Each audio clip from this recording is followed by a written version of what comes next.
मोदी जी के टाइम में बहुत खराब शब्द है, बोलना नहीं चाहिए, हिटलर की मौत भरेगा, मौत के प्रकार बताए जाते हैं, मर जा मोदी, कब्र खुदेगी, मोदी के टुकड़े टुकड़े कर देंगे, और जलवाए जलाल से घूमते हैं।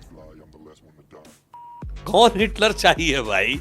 हिटलर के लिए आर्टिकल लिखा कि हिटलर से आपकी स्टाइल ऑफ फंक्शनिंग मैच खा रही है, 2 साल की जेल, और हिटलर की मौत बताने के बाद जलवाए जलाल के साथ घूम रहे हैं और फिर कहते हैं ये हिटलर शाही है। मुझे लगता है सारे फैक्ट्स को मैच करते हैं। सबको पता है किसके जमाने में हिटलर है। हिटलर शाही वो नहीं थी, हम लोग बहुत बच्चे थे। 1980 में कांग्रेस दोबारा जीत के आई।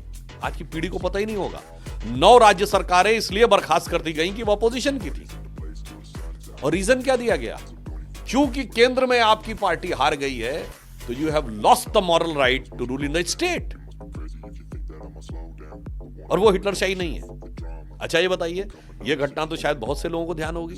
6 दिसंबर 92 को विवादित ढांचा गिरा, उत्तर प्रदेश की सरकार बर्खास्त कर दी गई। चलिए एक बार हम मान सकते हैं, ये हिमाचल, राजस्थान, मध्य प्रदेश क्यों?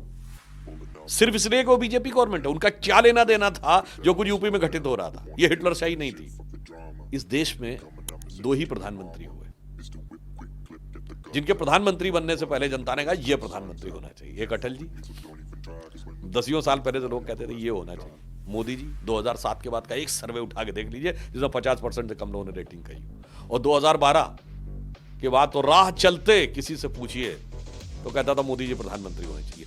ये क्वालिटी कहां से? अरे राजनाथ जी आप यहां कैसे करें? जो आ रहा कह रहा सर मोदी जी को पीएम कैंडिडेट घोषित करवा दीजिए सर, देश का मान वही बढ़ाएंगे। जुलाई 2013। सर दिस शोज कि the level of you can say attraction he was having and the level of faith which he was having. अब मैं यहां ये कहना चाहूंगा कि जो फेथ उन्होंने बिल्डअप किया, ये फेथ बनने की प्रक्रिया 1-2 साल की नहीं थी, चंद महीनों की नहीं थी, ये पूरे जीवन की थी। और वो जीवन की कहां से शुरू होती? वही जब उन्होंने कार्य करने का निर्णय लिया, चाहे तपस्या की जाके और चाहे संघ का प्रचारक बनने का निर्णय लिया कि जीवन भर समाज को समर्पित।